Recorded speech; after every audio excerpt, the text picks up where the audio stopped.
Hi, my name is Valerie, and this is Reading Randomness, and today I'm going to be talking about some of my favorite books that I read in 2017. So I wanted to make a top 10 list of my top 10 favorite books from the year, but I didn't think that I could talk about all 10 at length as much as I would like to in one video without it being ridiculously long, so I'm going to be splitting it up into two videos. So this is going to be part 1, where I will talk about books 10 through 6, and then in the next video I will talk about the top 5. So without further ado, let's start with book number 10. So first on the list at number 10 is Peril at End House by Agatha Christie. This is my favorite Agatha Christie that I've read in a long time. I read a ton of her books when I was in high school, but I've kind of, only read a few since then. And this is definitely one of the better ones that I've read since then. I read another book by Agatha Christie earlier this year that was honestly just terrible. It was called Passenger to Frankfurt, and she basically decided to write a spy thriller for the first time when she was like 70, and it was generally just a terrible decision for everyone involved. I don't recommend that book, but I do recommend this book. So this was just a perfect classic Agatha Christie book with Hercule Poirot, as you can see. I thoroughly enjoyed this book. Basically, the premise is that Poirot and his friend Hastings are at a hotel, and they run into a woman who has recently had 3 accidents that almost resulted in her death, and the 3 of them start to wonder if maybe they were not accidents after all, and someone is plotting to murder her. So it just gets more interesting from there, and I thoroughly enjoyed it, but as usual, I did not come close to guessing who the murderer was. So that's really about it. If you have been interested in reading Agatha Christie books, but maybe have already read some of her more popular books, like Murder on the Orient Express and Then There Were None, then I think this would be a really good place to continue with some of her other books. At number 9 on the list is The Cruelest Month by Louise Penny. This is the 3rd book in her Inspector Gamache series. These take place in small town Canada, and it's becoming one of my favorite current mystery series that I'm reading. I think it's up to like 12 books at this point or something, so that's exciting that I have a lot more to read. But I really enjoy them. There's a couple of things in particular that I enjoy about this series. One is that I do like that we get a little more backstory on the detective, and that he kind of has a life outside of the murder that he's solving at the time. Don't get me wrong, I love Hercule Poirot, but it is kind of interesting to see the detective have a little character development, especially from book to book, and because he's going through his own struggles, as the murder investigation is going on. So that's been very interesting.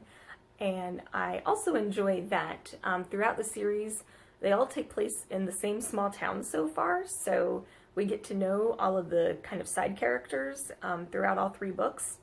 I'm not sure how long they can keep that up, because I feel like, there's been 3 murders in this small town within like a year or 2, so the murder rate is just ridiculous at this point, so I feel like people are going to start moving away if they don't mix it up a little bit. I think I have heard that the next one does kind of mix it up a bit.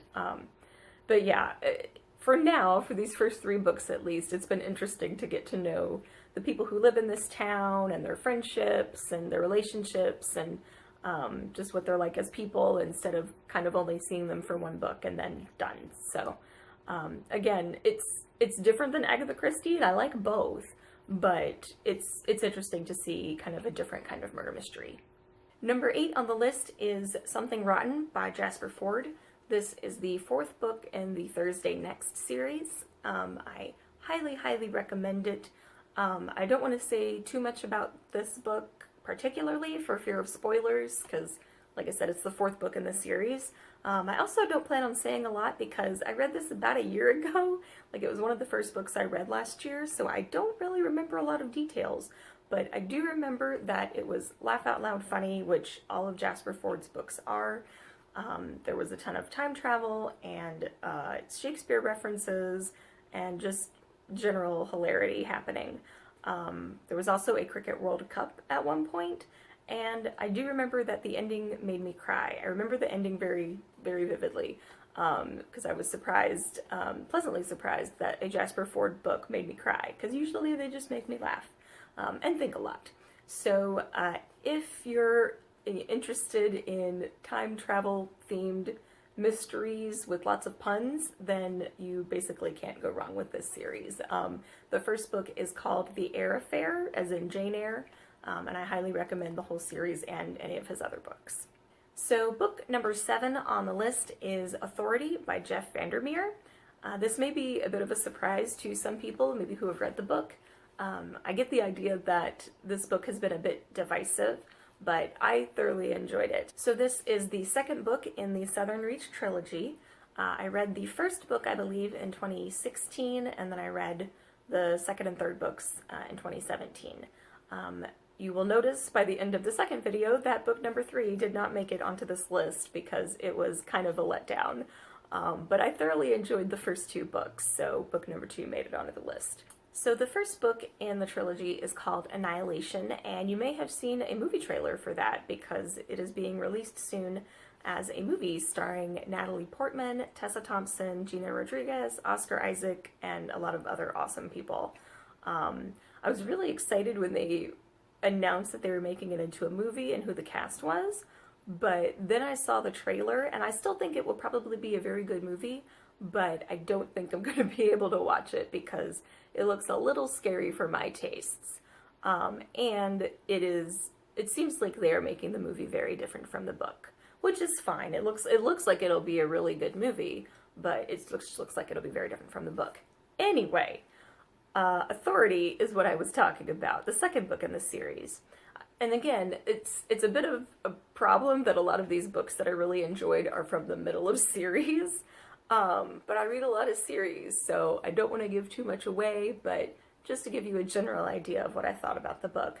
The series in general takes place presumably in the near future, and there's a situation where an area, possibly the coast of Florida, has turned into this mysterious region called Area X, and expeditions have been sent in to investigate it. And the first book follows the 12th expedition, which includes 4 female scientists and kind of their journey into Area X and what they find there. And the second book kind of shows Area X from a different perspective. And I think the reason that the book has been so divisive is that if you read the first book and then expected the second book to be very similar or to kind of be more of the same, then I can see where you would be disappointed because the second book is very, very different. But I thoroughly enjoyed both of them. I thought that even though they were different, that they were good in their own ways. So yeah, I don't want to say too much else without spoilers, except that both books are very atmospheric and a little creepy, which I don't normally like, but for some weird reason I was okay with it with these books. But yeah, it's very, very atmospheric is the best word I can think to describe these books, and you really get a feel and sense for this Area X place. And I feel like the first 2 books had a lot of potential, and then the third book just kind of let everyone down. So I will probably, because I have so many things to say about this series, I will probably end up doing a full video talking about the whole trilogy, with kind of non-spoiler generalities at the beginning, and then kind of a spoiler free-for-all at the end to talk about it with those of you who have read the books and also have a lot of things to talk about because that's a weird series. So I have a lot of things to say. So yeah, Authority was a really great book, and it came in at number 7 on my favorite books this year. And the last book for this video, number 6 on the list, is The Day of the Triffids by John Wyndham. This is one of the few books that I would have discussed in a monthly wrap-up, because it was actually the first book that I read in 2017. It was funny, I was looking at my Goodreads list of all the books I read this year to try and decide which ones to put on this list, and it doesn't even seem like I read this book last year. It feels like ages ago that I read this book, but apparently I read it last year in 2017, so this is number 6 on the list. You can go to my video about it in January for maybe more information. I don't remember how much I said, to be honest, but I'll kind of give a brief overview here. So this was a book that I had been meaning to read for a very long time and finally got around to it. So basically the premise of this book is that a meteor shower causes everyone who looks at it to go blind the next day, which admittedly is a bit of a weird premise for a book, but it's good. So everyone goes blind, and it's a dystopian, and society basically falls apart. But our protagonist does not go blind because when this happened, he was in the hospital having eye surgery, so his eyes were bandaged and he couldn't see the meteor shower. So the beginning of the book honestly is like the beginning of The Walking Dead, because he wakes up in the hospital disoriented, no nurses or whoever are there to help him, and he doesn't know what's going on, and society is collapsing around him and he has no idea. So basically it's like The Walking Dead but without zombies at the very beginning of the book. So one thing though that I really appreciated about this book, and I may have mentioned this in my review in January, is that they don't imply that being blind, it like inherently makes a person helpless. The reason that society falls apart in this book is because everyone suddenly becomes blind in a society where, you know, that depends on most of the world being able to see. You know, we depend on sight to drive, and which, you know, like in this book, like truck drivers can't get to where they're going to deliver shipments, and people can't drive to work or take the bus to work because the bus drivers can't see, and like just everything, especially with transportation, I think is where everything kind of starts to fall apart in this book. So it was really interesting to see that, and I appreciated that they kind of made that distinction, because at one point the main character runs into an actual like blind person who's been blind since before this all started, and he's fine. He's like going about his business, and he's like, what's everyone freaking out about? I don't understand. And so the main character has to explain it to him. But you know, he personally is doing fine because he's used to living, you know, with being blind. Whereas other people, you know, our society isn't built for that for everyone. So I thought that was really interesting. So it was really fascinating to read a dystopian novel from 1951 when I've read all of these more recent dystopian novels, because they kind of all had the same themes still of morality and what would happen in a situation like that when society falls apart. So I really enjoyed it, and I'm glad that I finally got around to reading it. So those are books 10 through 6 of my top 10 of 2017. I'm excited to get to books 1 through 5 in the next video. Let me know in the comments if there are any books that you particularly enjoyed in 2017, or if you read any of these books, what you thought of them. And thank you for watching, and I hope you have a fantastic day.